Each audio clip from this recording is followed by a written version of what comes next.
السلام عليكم ورحمة الله وبركاته. كل سنة وحضراتكم طيبين، وكل عاشورة وانتم بألف خير يا رب. النهاردة ان شاء الله هنعمل عاشورة بطريقة حلوة جدا، وان شاء الله بتركات بسيطة جدا، بس هتطلع معاكي احلى عاشورة. ومن نص كيلو قمح هنعمل كمية كبيرة جدا تكفي الاهل والاحباب والجيران كمان. وطبعا وصية رسولنا الكريم صلى الله عليه وسلم: تهادوا تحبوا.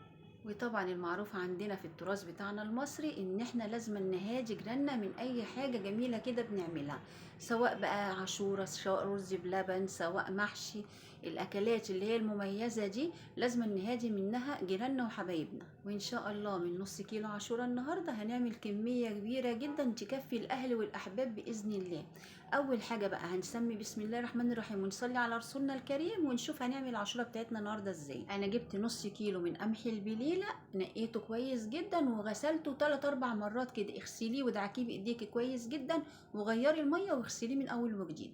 بعد ما غسلت القمح كويس جدا جبت لترين من المية. لترين من المية حطيت فيهم نص كيلو القمح اللي معايا، وحطيت كمان معلقتين كبار من الرز ورشه بسيطه من الملح، وحطيت كوبايه من السكر. بس مش عارفه ما ظهرتش معايا هنا اللي حطيت كوبايه من السكر علشان القمحيه تشرب من السكر ويبقى قلب القمحيه نفسه كده مسكر معانا. وكمان معلقتين الرز دول طبعا انا كنت غسلهم كويس جدا. هنحط بقى القمح مع الرز مع السكر ونسيبه كده يغلي غلوتين 3. وهو بيغلي لما بيجي يرمي على الوش بروح شايلاه طبعا. بعد ما غلي مرتين 3 كده معايا رحت مطفيه عليه وسبته بالغطا بتاعه، سبته مقفول عليه لمدة ساعتين أو 3. بعد كده بنفتح الحلة زي ما حضراتكم شايفين كده، شرب كل المية والقمح معانا اتفشر وبقى زي الفل معانا زي ما انتم شايفين كده. بعد كده بقى جبت له 2 كيلو من اللبن. 2 كيلو من اللبن على النص كيلو من القمح. حطيت اللبن وخدت من اللبن كوباية كده أو نص كوباية معاه. بعد كده بقى حطيت كوباية كمان من السكر. وما تنسوش ان انا كنت حاطه كوبايه من السكر في القمح وهو لسه بيستوي. وطبعا السكر هنا على حسب الرغبه، يعني عايزه تقللي سكر عايزه تزودي سكر براحتك خالص. انا حطيت لي نص كيلو قمح مبشور او قمح بليله، حطيت معاهم 2 كيلو لبن وحطيت عليهم كوبايتين سكر. عايزه تخليهم كوبايه ونص سكر تمام، عايزه تخليهم ازيد اقل السكر طبعا براحتك خالص. بعد كده بقى هجيب الشفشق الخلاط بتاعي واخد نص كمية القمح اللي معايا واروح ضربها في الخلاط ضربة كويسة. هنضربها عشان ننعمها وتبقى العاشورة بتاعتنا ناعمة وكريمية. هناخد بقى كمية شفشق كده، يعني تقريبا نص كمية القمح اللي معانا. هناخدهم نضربهم ضرب كويس جدا في الخلاط، وبعد كده هنجيبهم ونصبهم تاني على نفس الخليط اللي معانا. هنصبهم على اللبن والقمح اللي معانا. وطبعا بعد ما بنصبهم بنروح مقلبينها تقليبه كده كويسه زي ما حضراتكم شايفين كده معانا.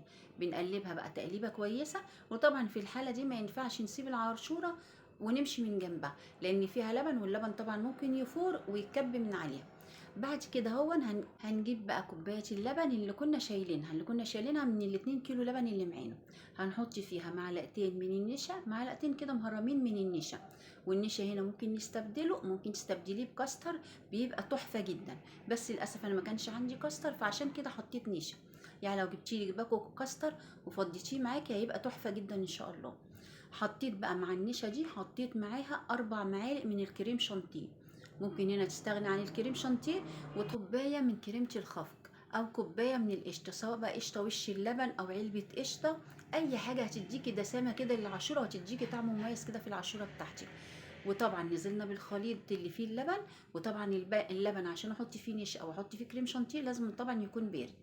نزلت بالخليط بتاع اللبن على العاشوره اللي معايا، وطبعا ايدي على طول بقلب على طول علشان النشا معانا ما تكلكعش.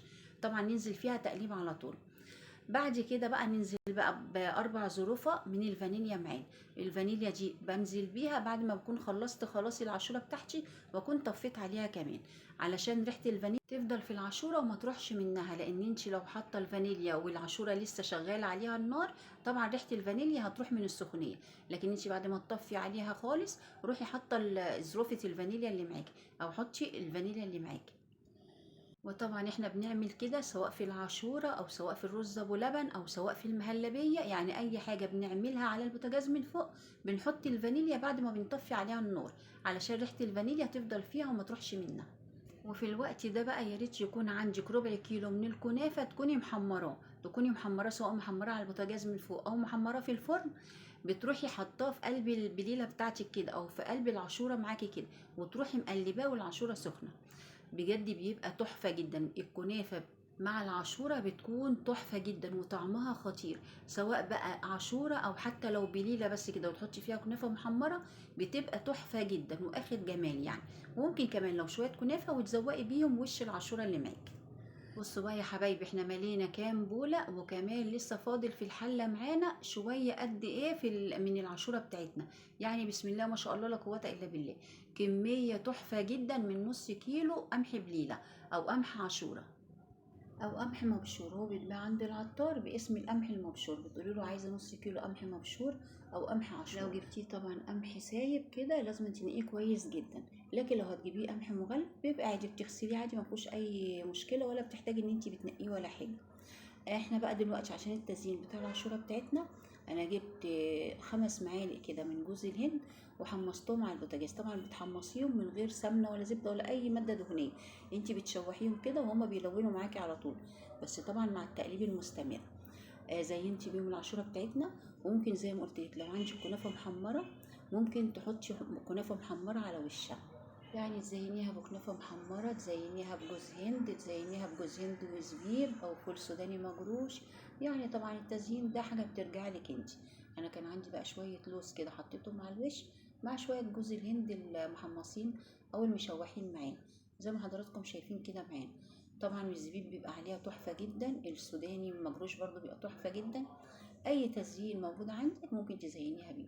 وطبعا لو من غير تزيين خالص هي العاشوره تحفه جدا وطعمها رائع. ان شاء الله لو جربتيها هتعجبك جدا باذن الله. تعالوا بقى نشوف مع بعض كده العاشوره بتاعتنا الكريميه الجميله جدا. بجد عاشوره طعمها تحفه جدا. وطبعا العاشوره دي احنا حاجه بنعملها من السنه للسنه، وبصراحه بنحبها جدا. وطبعا مش شرط ان انت تعملي نص كيلو من القمح، زي ما انت شايفه نص كيلو بسم الله ما شاء الله رامي معانا كميه كبيره جدا. انت ممكن تعملي ربع كيلو من القمح المبشور، وطبعا هتخلي كميه اللبن عليه كيلو لبن لربع كيلو القمح، هتبقى كميه مظبوطه جدا ان شاء الله عليه. وزي ما قلت لك السكر ده على حسب رغبتك انت وعلى حسب التحليه اللي انت بتحبيها. وطبعا الحاجات اللي بتدعم العاشوره معانا احنا قلناها جوه الفيديو. عشان تدعميها وتخلي العاشوره كريميه معاكي، ممكن تحطي كوبايه من كريمه الخفق، ممكن تحطي 4 معالق من كريمه الحلويات او 4 معالق من الكاستر، او كوبايه من القشطه، سواء قشطه من وش اللبن او قشطه معلبه. يعني كل الحاجات دي بتخلي العاشوره كريميه معاكي ومتدعمه وطعمها خطير جدا. يا ريت بقى تجربوا العاشوره بالطريقه بتاعتي وتقولوا لي رايكم فيها ايه. يا ريت لو عجبتكم وعجبكم الفيديو ما تنسوش تدعمونا باللايك والشير وسبسكرايب للقناه، وكمان ما تنسوش تتفرجوا على الفيديو للاخر وتقولوا لي رايكم فيه ايه. وكل سنه وانتم طيبين وكل عاشوره وانتم بخير، والسلام عليكم ورحمه الله وبركاته.